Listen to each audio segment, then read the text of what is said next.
Welcome everybody to our In Focus webinar, Transitions, Preparing Children and Young People for Change. Thank you so much for joining us today. We've got a lot of people across Australia, so it's a really exciting hour ahead of us.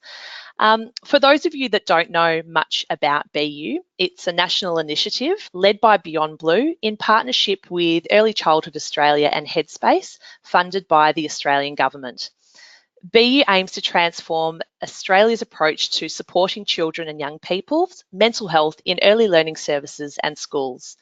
Our vision is that every learning community is positive, inclusive and resilient, a place where every child, young person, educator and family can achieve their best possible mental health.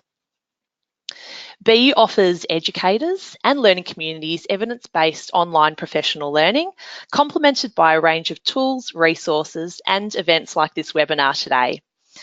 Together, we're working to grow a mentally healthy generation, and we'll speak more about the benefits of being a registered BU learning community later in the presentation. So before we begin, Beyond Blue and the BU team acknowledge the traditional owners of lands and waters throughout Australia and pay respects to elders past, present and emerging.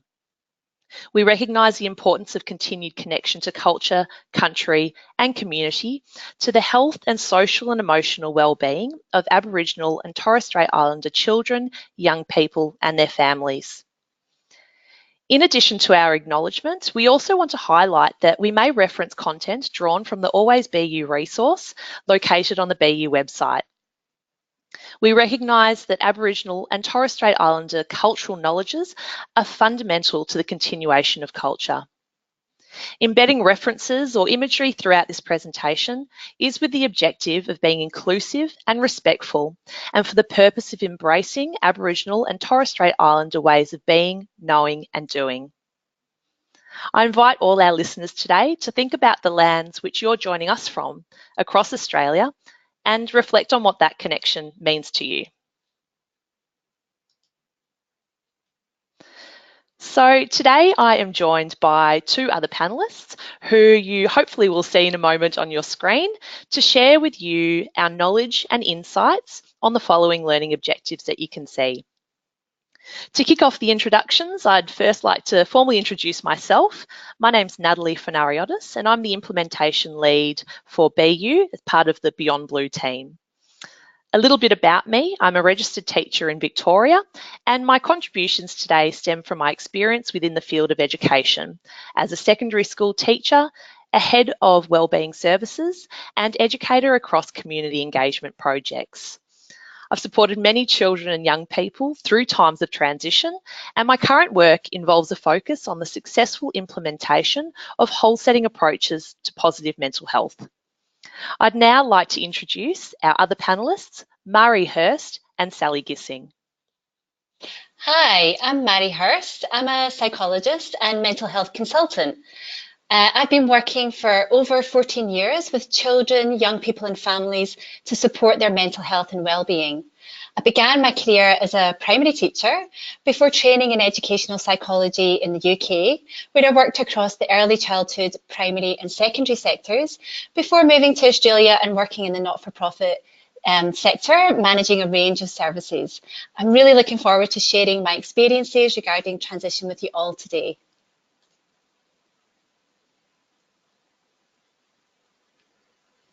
Thanks, Mari. Hi all, my name is Sally Gissing. I'm a BU implementation manager here at Beyond Blue.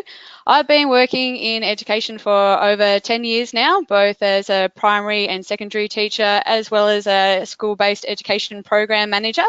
So my role here is really drawing on my knowledge of the education sector and wellbeing initiatives to help support the implementation of BU across Australia.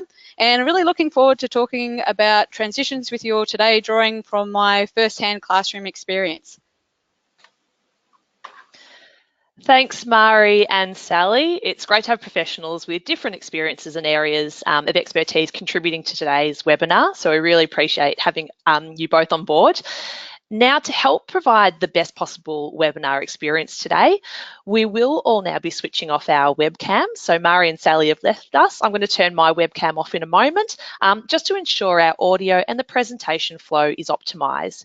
You will see us again later, but for now, I'll say bye and you will be able to hear the audio.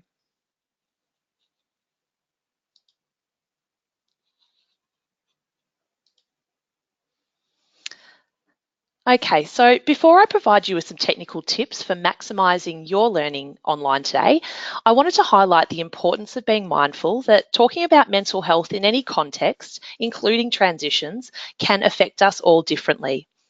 If you'd like further support at any stage for your own mental health, reaching out and connecting with others can be really helpful. Information about self-care and mental health supports can be found on the BU website, including who to contact if you want to have a chat with somebody. Now, for those unfamiliar with the webinar platform, this is what your screen will typically look like, with the webinar viewer on the left and the control panel to the right. Throughout the webinar, you can ask questions about using the webinar function and we'll have some technical support available for you. And the control box with the question box is highlighted in red. You can also use the control panel to manage your computer or phone audio. Today, everybody has been placed in listen-only mode and your microphones have been muted as we have a large number of attendees. If you are experiencing any other difficulties at any time, please note the customer care details on the screen and contact this team directly. So throughout the webinar today, we encourage you to get involved as much as you feel comfortable. It's important that everyone feels like this is a safe space to learn and that everyone's contributions matter.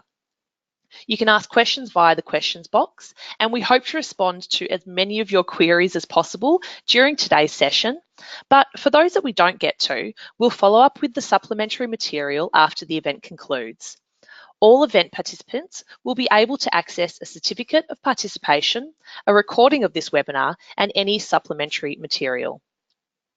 Throughout the webinar, we'll also pose some reflective questions that we invite you to consider and contextualise within your own learning community. We also encourage you to have a go at the polls we'll be launching throughout the session. Now, I'd like to pass over to Sally to launch our first poll and discuss different types of transitions and influencing factors. Thanks, Nat. To get us thinking about types of transitions, let's try our first poll, which is asking if you've seen examples of transitions in your practice recently. So we'll give you about a few 10 or 15 seconds to have a go at this poll. I can see some people are voting already, but just to give you a chance to see where you need to vote. And then we will share our results and see what we think. And I suppose it's probably all very much front of mind at the moment, given that we're in February and the start of oh, here we are. So yes, many, some examples, no examples, and not sure, need more information about transition. So I can see there's lots of people, the majority have said yes, many examples they've seen. And look, for those people who've said not sure, need more information about transitions, you've definitely come to the right place, and we hope that we can share lots of information that will really help you in your practice today. So moving on to the next slide now. So looking at the many types of transitions. And I suppose that the thing to start with is, quite simply, transitions are all about change. They signify the end of something and the beginning of something else, and play a significant part in the life of any child and young person. Any change can be stressful and involve the need to adapt to new circumstances. The greater the degree of change, the more difficult it can be for children and young people and their families. Children and young people experience many transitions in their day-to-day lives, such as transitioning from home into a learning setting, or going between activities or classes, from indoors to outdoors, and so on. Today, we'll focus on the bigger transition of starting at a new learning setting, be it at an early learning service, primary or secondary school. Given the time of year, this type of transition may be front of mind for you. Even though we're focusing on this bigger transition, it's important to note that supporting children and young people to manage the smaller transitions in their daily lives is actually the building blocks for supporting them to manage life's bigger changes. Everyday transitions gives us an opportunity to build children and young people's social and emotional skills, like listening, problem solving, compromising, negotiation, and so on. These will all contribute to managing change. Consider that transitions will be different for everyone. So take time to think about what this may look like, feel like, and sound like across diverse communities, and what additional and possibly complex challenges this may present. We encourage you to spend time considering the needs of individuals and families from diverse backgrounds. For example, what might influence or impact on successful transitions for, say, Aboriginal and Torres Strait Islander children and young people, those from culturally and linguistically diverse backgrounds, children and young people with a disability, developmental delay, or health condition, children and young people who have differing family structures, parents and carers, or with families experiencing hardship or extra pressures. All will have their own unique transition experiences and may require additional support. Partnering with families to navigate the best supports for children and young people is a great first step, and we'll definitely cover that a little later on. So now I'll hand over to Mari, who will tell us a little bit more about the influences on transitions. Thanks, Sally. Many years ago, we used to think about transition into learning environments more in relation to the child or young person. How can we make them fit the environment, or what do they need to do or change? Thankfully, nowadays, we know that we need to view transition from a more multidimensional perspective, which recognises all levels of influence, starting with the child, their peers, family, learning community, and the wider community, including the broad political and social environment. All of these play a really important role in supporting children to make a successful transition. So whilst there's absolutely things the individual child or young person brings to their transition, such as their temperament or their coping skills, there are many things that those around the child that influence whether transition is smooth. So for example, that could be things like opportunities to build positive relationships, including friendships with peers, having educators who are warm and responsive, the experience of an inclusive environment where diversity is valued, settings that enable connection to culture and support the development of cultural identity. And then there's also the availability of support services and so on. It's good to keep in mind that transition is also a process that happens over time. So often we think about that first day or that first week, but as you will know, transition begins well before this time, as early childhood settings, schools and families begin preparations, and continues as children and young people settle into their new environment. So many children who started this year are still in transition as they settle. And for many, it goes smoothly, but others need more time to adjust. Or in some cases, they may settle well initially, with issues rising in a few months when learning demands and pacing increases. All children and young people benefit from preparation, support, and ongoing understanding. It's really an optimal time to promote mental health and well-being, showing children that they can cope and celebrating successes. It's also a time when existing issues can be exacerbated, so it's important to be aware of those who might need additional intervention. You might be able to think of other influences on transition. Remember, as we go, if you've got any questions, send them through the questions panel. So just moving on to the next slide, we're going to think about how can transitions impact on mental health. So let's put ourselves in the shoes of children and young people, which helps us understand their perspective and what they might need. Usually when we start a new job or position, it's not unusual to experience some nerves or jitters. After all, we have to learn all about the role and what's expected of us. We have to figure out the new norms and navigate new premises and get to know the new boss. We do this with years of experience in navigating transitions and hopefully with well-developed social and emotional skills. For children and young people, transitions are more significant because they're still developing the skills to enable them to cope. So think about the last time you started a new job or took on new professional responsibilities. What was it like? What were you feeling? Did you feel nervous, excited? Probably a mixture of both. So let's bring our thinking to life now by considering two case examples. Firstly, let me introduce you to Malik. Malik is 5 years old and started school this year. Malik's family moved into the area from interstate during the summer holidays. He presents as a quiet, reserved member of the class. His teacher has noticed that he very rarely volunteers to speak or be a helper. He's liked by his peers, but he tends to keep to himself. Information provided by Malik's early childhood setting highlights that he participated better in small groups. They also said that he's able to attend and concentrate for short periods, but he was reluctant to ask for help. He really enjoys construction and building activities as well as being outdoors. So just reflect for a moment. Think about how might Malik be feeling? Why might he be feeling that way? Let's put ourselves in Malik's shoes. So some of the things that I came up with were things like maybe he's feeling a sense of loss because he's left trusted relationships with his previous educators and also his friendships. He might be feeling a little bit overwhelmed. Malik has experienced more than one transition. He's moved homes, which is a stressful time for the whole family. He might be feeling a little bit stressed because of the demands on his attention and concentration, which the information provided suggests might be an area of development for him. And I'm sure you can think of many other things. So if you're in an early childhood setting, think about what things would you have done to help prepare Malik for the transition. If you're in a primary school, what would you do to support Malik? Sally, from a primary teacher's perspective, what are some of your ideas?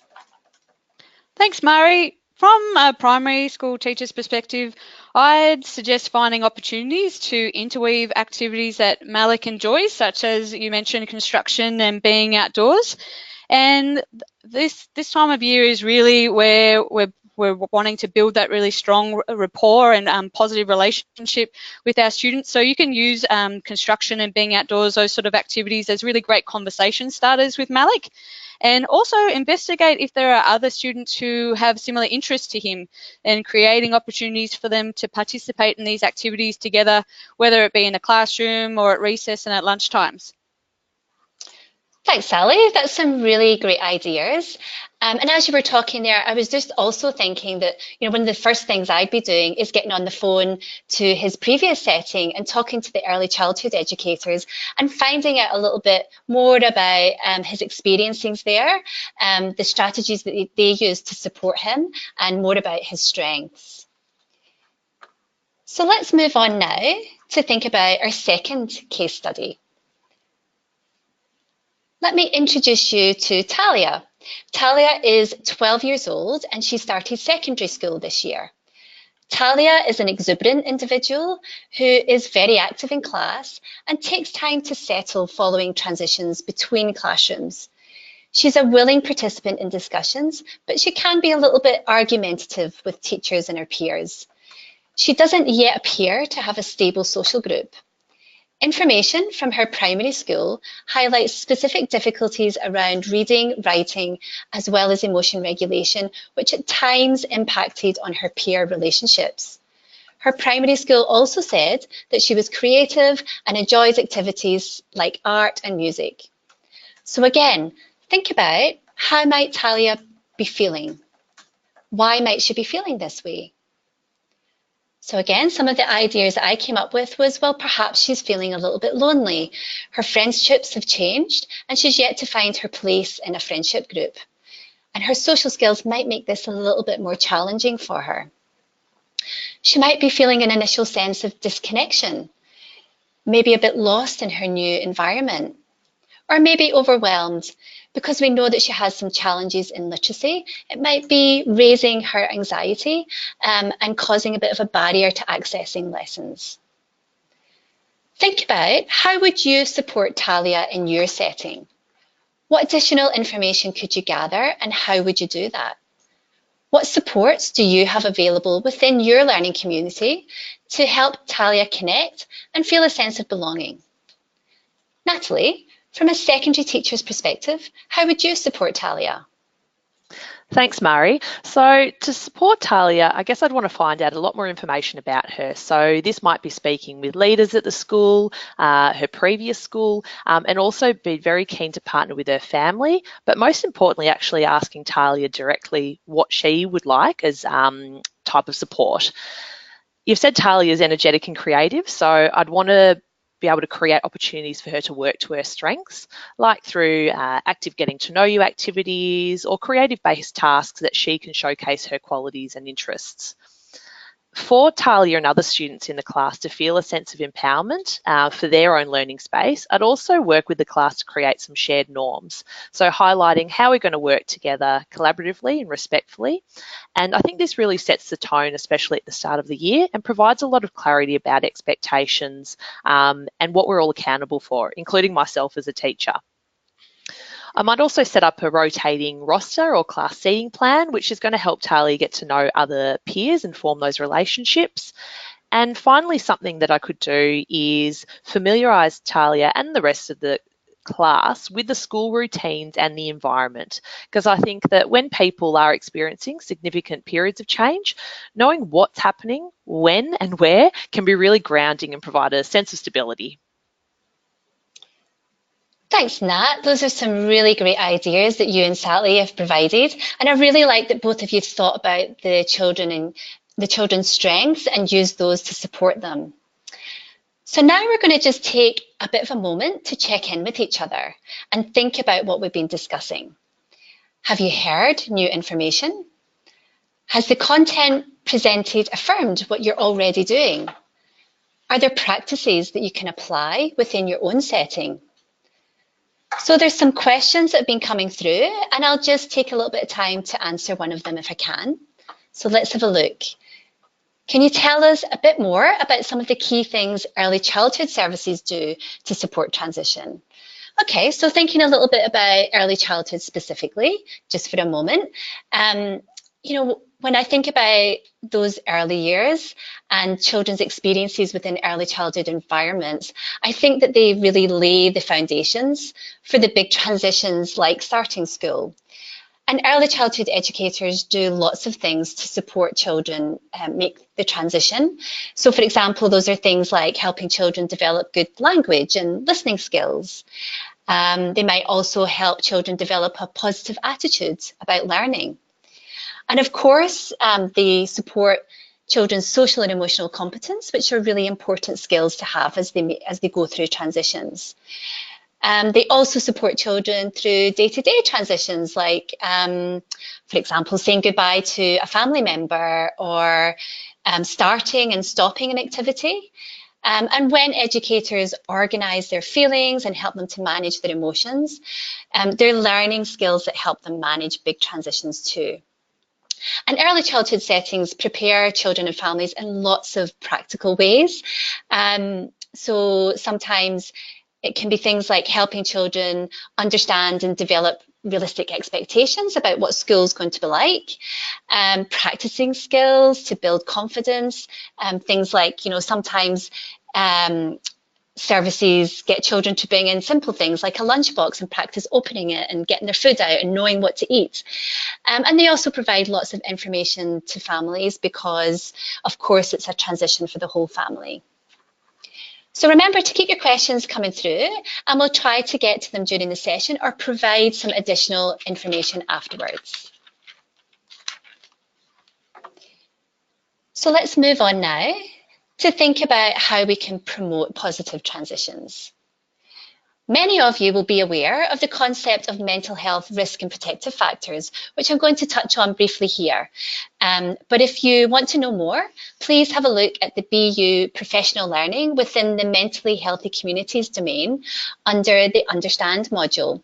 So we'll be doing a lot of signposting for you as well today, so that if there's information that you want more on, that you know where to go. Throughout anybody's life course, there's a range of influences and events, both positive and negative, that impact on an individual's mental health. These influences are known as risk and protective factors.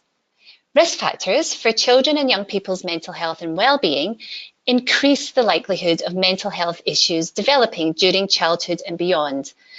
These include internal, family, or environmental characteristics, experiences, and events that challenge social and emotional well-being.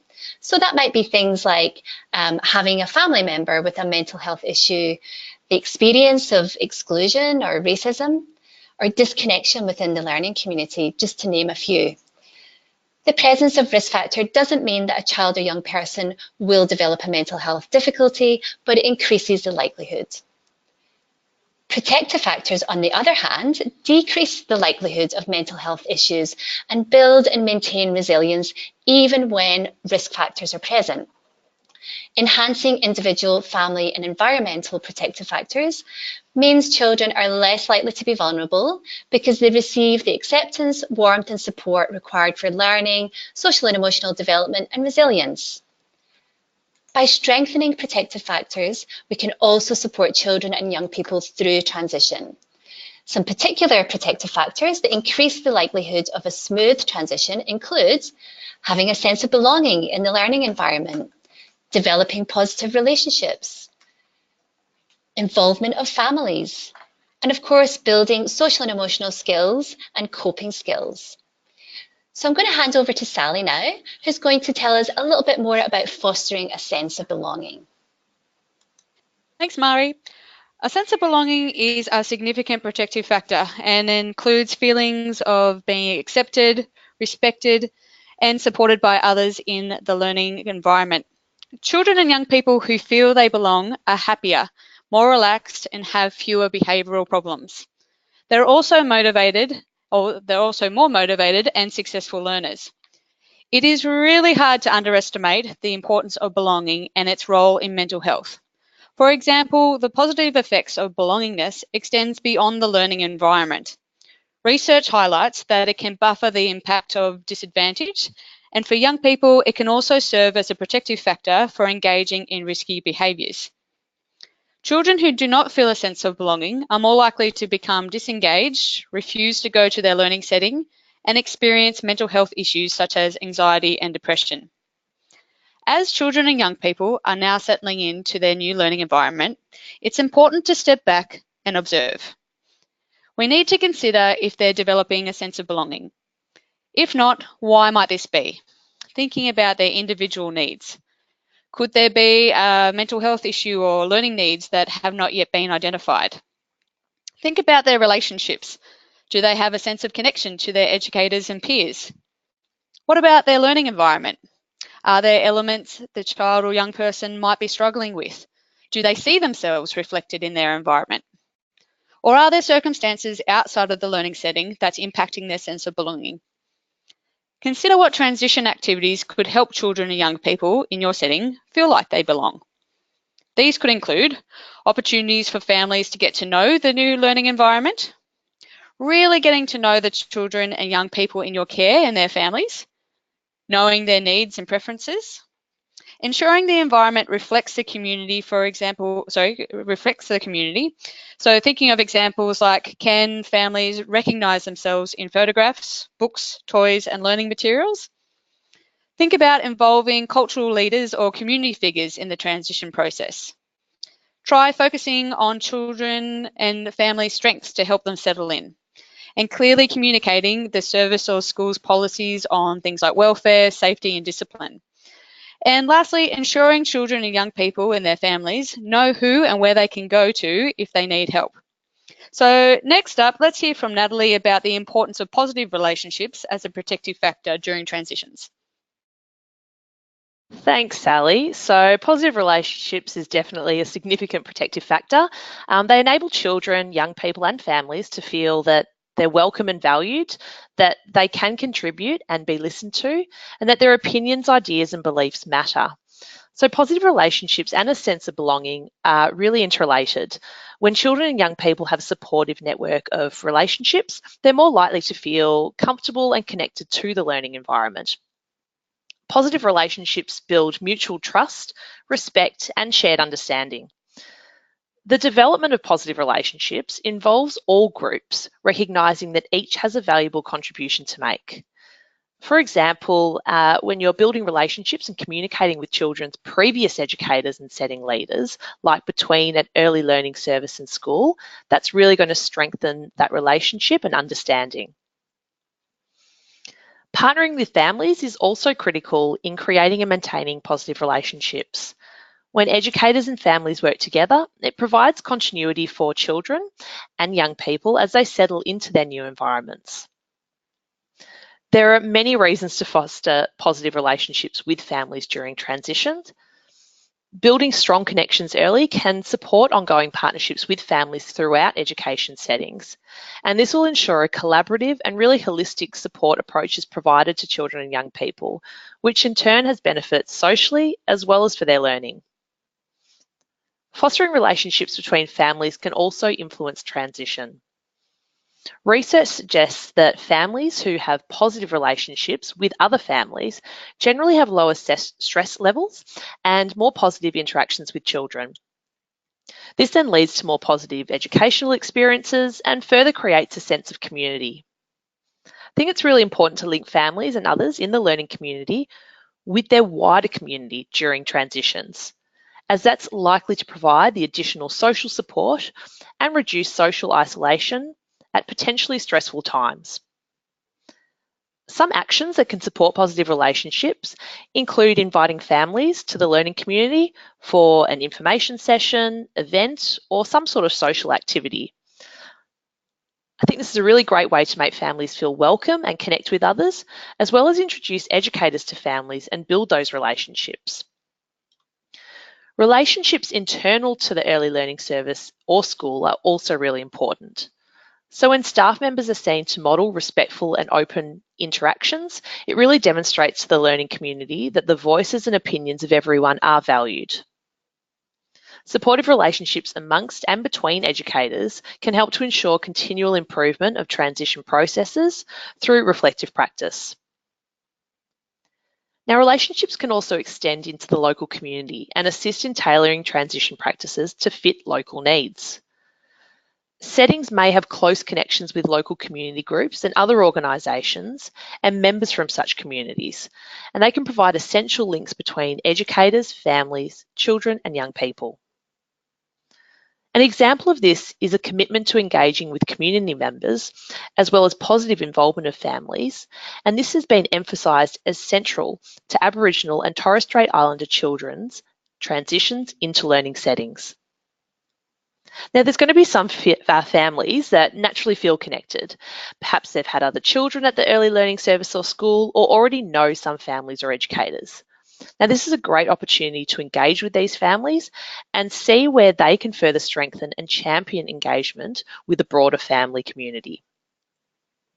Thinking about new families or those who don't know anyone, think about how you can support them to build those relationships.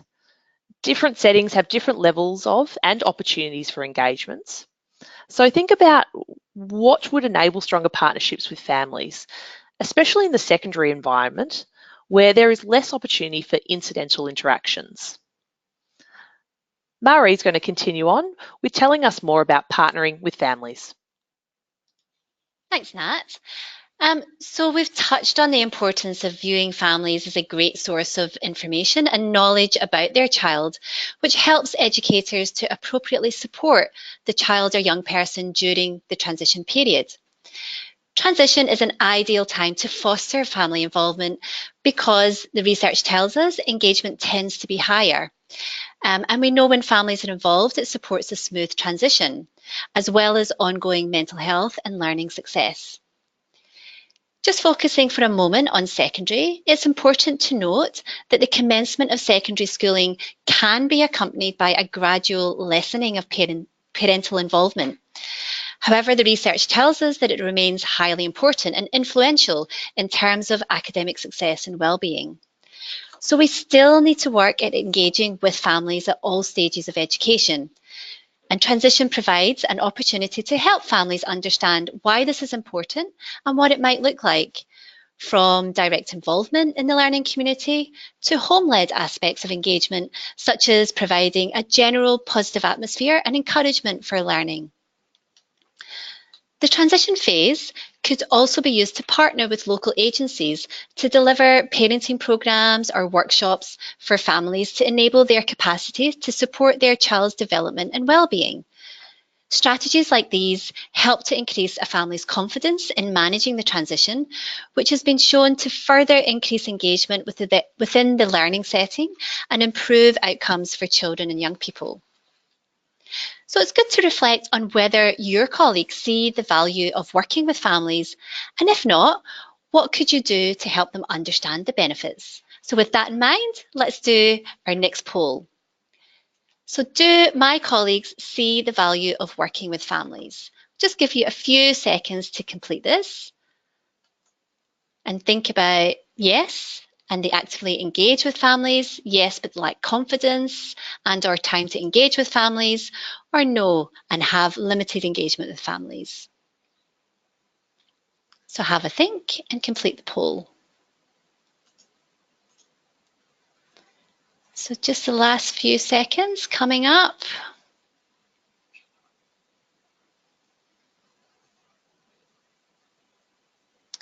And here we go. So 64% of you feel that your colleagues both value and actively engage with families, which is really terrific.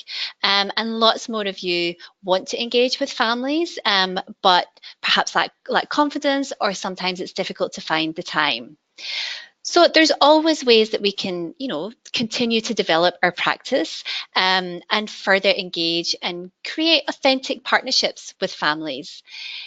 If you're registered as a BU learning community, you could speak to your action team to identify opportunities and select some quick win strategies highlighted in the BU implementation tools. Some other ideas include asking for feedback directly from families about how they think the early learning service or school could best connect with them and vice versa. So always good not to make assumptions, but actually to connect with families and ask them what they think.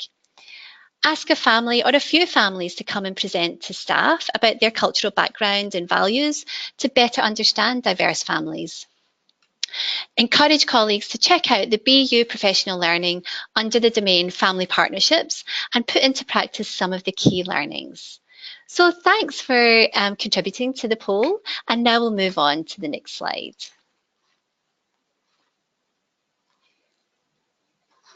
Okay, so now we're going to think a little bit about social and emotional learning and coping skills. Social and emotional learning includes the ability to understand and manage emotions, to be able to set goals and work towards them, as well as make and maintain healthy relationships. So our slide seems to be a little bit stuck for now, so I'll keep talking and hopefully the slides will catch up in a minute. So in terms of social and emotional learning, for the purposes of today, I just really want to touch on the fact that these skills support the transition phase and protects children and young people's mental health and well-being during a potentially stressful period. If you want to know more about social and emotional learning, you can look at the BU Professional Learning under the domain Learning Resilience and Actions Catalogue. Early childhood services and schools support children to develop their social and emotional skills through their everyday interactions, through structured programs, and through their planning. These skills make it more likely that children and young people will cope as they settle into their new environment and get on with learning. Social and emotional learning includes the development of coping skills, which are things we think and do to help us through difficult situations. They help us when we encounter ups and downs and continue to develop as children and young people grow. During transition, for example, being able to ask for help or use helpful thinking strategies like, I can do this, I can be brave, enables children and young people to cope with change. Working with families and helping them to also learn about coping skills and how to support their development in their child will be more effective than doing it on your own. So think about How do you develop social and emotional skills through your everyday interactions? So some of the things I was thinking of includes things like when we interact with respect and care and appreciation, and we demonstrate to children and young people how we use our social and emotional skills. We know that children and young people learn by modeling and observing the way that we interact. And so we're teaching them about the skills that they need to learn too. We also, when we provide comfort to a child or young person when they're upset, helps them learn how to manage some of those big emotions. And when we help children find a label for the emotion that they're feeling. All of these things contribute to children's social and emotional learning. So great, the slides are back up with us again. So we're good to go. Let's move on to the next section, knowing when and how to find help. Before we do that, let's get a sense of how confident you're already feeling, recognizing when you may need additional support and knowing where to find it. So let's do our next poll. How confident are you knowing when and how to find additional support for a child or young person? So maybe you're feeling very confident. You might be feeling a little bit confident, somewhat confident, or maybe you're not confident at all. And that's okay, because coming up, we're going to give you lots of hints and tips about things that you can be doing. So we'll just give you a few seconds to complete the poll. Have a think about your experiences. You might like to think about children you're supporting at the moment. Okay, so we've got a number of you, 39% feel really confident. And we've got a number of you, 57%, who feel somewhat confident. And so that's really great. So lots of you have got lots of ideas and ways of supporting children and young person. But it's not unusual to feel a little bit unsure about how to recognise when to seek help and what support's available. So let's move on from the poll and give you some ideas about what you might be able to do. Okay, so the time that you've spent getting to know the child or young person and their family will really assist in making decisions. So we're just going to move on to the next slide. It's not unusual for children and young people to show some changes in behaviour during transition, like regression to younger behaviours, acting out, and so on. And many of these will settle with the approaches that we've described earlier. Talking to families and educators in the child or young person's previous setting is a really good place to start to find out how they typically cope with change, to help understand what are typical transition behaviours and what are possible signs of ongoing difficulty requiring additional support. Next, stepping back and conducting some observations of the child or young person can help clarify what their needs are and make decisions about the level of concern. BU provides the Bettles observation tool, which supports educators to gather helpful information. Bettles stands for Behaviours, Emotions, Thoughts, Learning and Social Relationships, because we really want to understand the child or young person's whole experience, and you can find this on the BU website. It's also important to gather a range of perspectives, including others within the learning community and families, because we want to have really good information and also involve families from the start. We then need to keep monitoring and assessing if interventions or supports put in place are successful. So here's Natalie to tell us a bit more. Thanks, Mari. So when we carry out observations, we want to be as specific as possible to ensure the information we gather is reliable and helpful. Remember that when thinking about behaviour, we're talking about children and young people who might be showing internalising behaviours, such as withdrawal, as well as those with externalising behaviours, such as acting out or pushing boundaries. So some suggestions for gathering good observations are to focus on the practice, not the person. And this ensures we're being really inclusive and accepting of different personalities and just focusing on what we are noticing in behaviours. Consider the patterns of behaviour. So think about whether you're noticing connections between certain times, when different peers are involved. Is it at the beginning or the end of the day when a child or young person is going home? Talk to other educators or leaders to identify if others are noticing the same things, as this sometimes can help create a bigger picture. Also noticing what things trigger children's problems and what helps to make them easier. Think also about reflecting on areas of everyday functioning that have been impacted. This might be their learning, social relationships, ability to cope, and think about what will support a stronger return to positive outcomes. That was one that came in, was it? I might answer. Now, through all considerations, it's really important to always be very respectful of privacy and only share observations for the purpose of supporting the child or young person to the people that need to know. And through all observations, it's really important to remember that the purpose of observing is not to diagnose mental health issues. It's really to help educators be more informed about next steps and who is best to connect with to follow up this support. And this might be leadership, wellbeing leaders within the setting, and potentially families too. So there will be times where we do need to seek further support, and Murray's going to tell us a bit about that. Thanks, Nat. So many behaviours, as we've discussed, will settle with supports and working closely with families.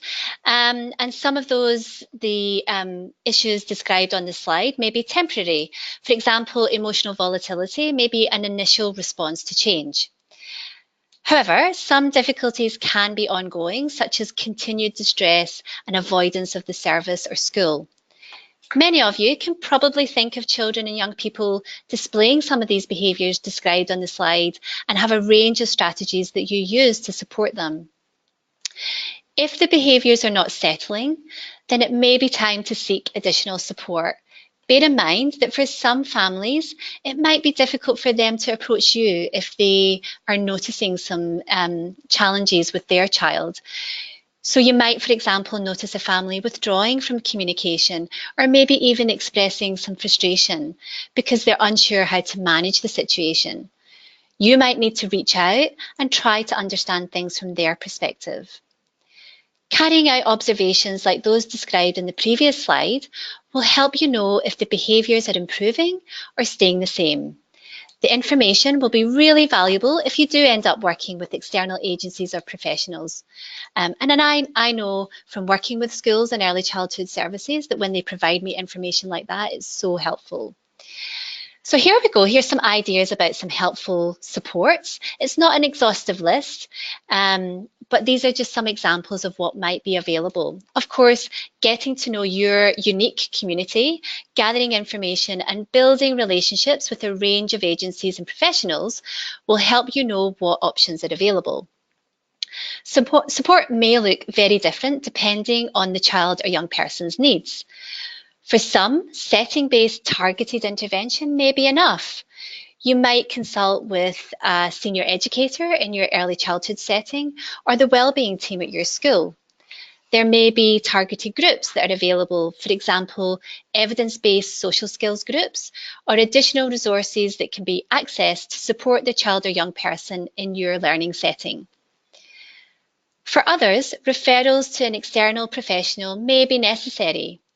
If the setting has good relationships with community agencies, then sometimes consulting with agencies can provide guidance and directions for next step. And I know myself working in not-for-profit agencies that I've often been on the phone to early childhood educators or primary school teachers or secondary teachers who want to talk through a situation and think about whether the referral is appropriate for our agency, obviously with the information anonymised, but it can really help to talk through if you foster good relationships with other agencies. Keep in mind that accessing some supports may require a referral. Often the GP is a good place to start. So for example, if you need an assessment by a paediatrician, or you might need a mental health care plan to access a psychologist. Working with families in this context is really essential because involving them every step of the way ensures that if a referral to an external professional is advisable, then it doesn't come as a shock to the family. The key point here is that early intervention is always more effective to achieve better mental health outcomes. Okay, so let's have our last check-in for today, and well done, everyone. Let's take the opportunity to think about the practices that in your learning community and practices that you think you could continue, start, change, or possibly stop to support children and young people's mental health and well-being during times of transition. So I'll just take a couple of minutes just to see if I can answer a couple of questions that have come in. Thanks so much for all of your questions. So someone has asked about building partnerships within the local community and how you can find out what supports are available. So really a good place to start is to do a bit of an audit and really research what's available because it will be different in every community. So spending some time talking to other educators, often if you've got relationships with other schools, other early childhood settings, they often, and sharing information because sometimes someone else knows lots of information or has lots of contacts that you can share with each other. Sometimes local councils organise events for agencies and learning communities to get together to share information. So it's a good idea to check out what your local government, your local council have available. And really it's about reaching out and building those relationships and just getting on the phone and talking to people to see what's available. And sometimes there's more available than you think there is. So it's really good to spend some time doing that. Another question that's come in is, what if the family don't want a referral for professional support? So this can be really tricky, and I know that it's something that a lot of people grapple with. I think the thing is that we really need to work with families and try and understand their perspective. So there can be lots of reasons why a family are reluctant to make a referral. That might include things like just their own sense of loss or the unexpectedness that their child is perhaps not the way that their child is developing isn't perhaps in line with what they expected or what they had dreamed would happen. You know, perhaps their own experiences of being at school or working with other agencies may make them reluctant. Perhaps there are different values, attitudes, cultural understandings that we need to investigate a bit more to really know where families are coming from. And for some families, they just need a bit more time. So you need to follow your setting's policies and procedures to support the child or young person, involving the family every step of the way and giving them feedback and helping them feel like they have a say, that they have some ownership over what happens to their child. And you might find that over time, that family then become more willing to make referrals outside of the learning community. So thanks everyone for your great questions. I'm going to hand over to Sally now, who's going to wrap things up for us and speak about next steps. Thanks, Mari. So today we've covered a lot. Firstly, we looked at types of transitions and what can influence these, then how transitions can impact mental health, promoting positive transitions by reducing risk factors and strengthening protective factors. And then we looked at practical tips to strengthen protective factors through fostering a sense of belonging and positive relationships, partnering with families and building social and emotional skills. And we also talked about how to know when a child or young person may require additional help and where to access this. We hope you have taken some key learnings from today and that you can share these with your learning community to support children and young people through transitions. We encourage you to check out the BU website, specifically the professional learning that we've talked about today, the different domains and modules we've mentioned, and the specific fact sheet providing information about transitions. So in terms of next steps, As we draw our webinar to a close, let's think what can you do next. So firstly, are you registered as an individual BU user? And is your early learning service or school registered as a BU learning community? Being a BU learning community is the best way to enhance your whole setting approach to promoting children and young people's mental health. There are many benefits in registering as a BU learning community. Firstly, you gain access to a dedicated and expert BU consultant for support. They act as a critical friend and are really good in taking a strengths-based approach, helping identify what your learning community is already doing, celebrating those wins, and also how BU can support your existing work and planning priorities.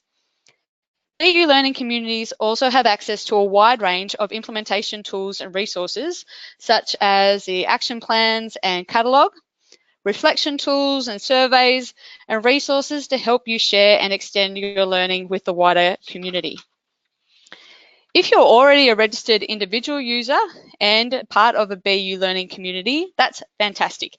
You can continue your BU journey through navigating through our online handbooks, utilising the planning and implementation tools, attending future events like future webinars, and engaging with our professional learning modules and information fact sheets. So I'm just going to switch back on our webcams so we can all say thank you and a